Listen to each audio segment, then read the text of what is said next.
Let's be honest, cookies have to be up there as one of my favorite treats, along with brownies and of course, donuts. The only thing is that it's packed full of sugar, butter, and flour.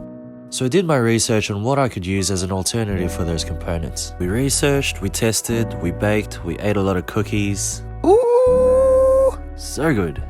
And now, we have a healthy recipe for chocolate chip cookies.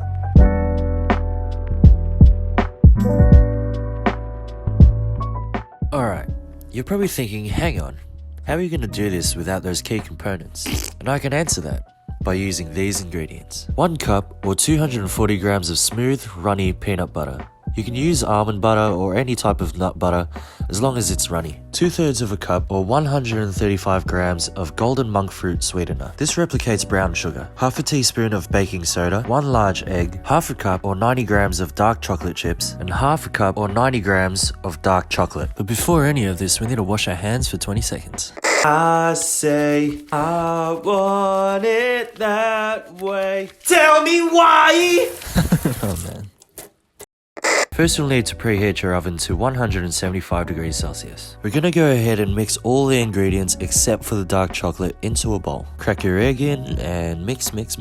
Then we'll need to do a rough chop of our dark chocolate and add that to the mix. Make sure to save some big chunks in this. You don't want to chop them up too small. And gently fold through the chocolate. This is the consistency we're after. Line a tray with some baking paper and we're ready to roll. Simply use an ice cream scoop, or since our Backstreet Boy hands are super duper clean, you can kinda eyeball your portions, depending on how big you want these guys. You do you, sister. And repeat the process and place them on a tray about 2 inches apart because they do spread.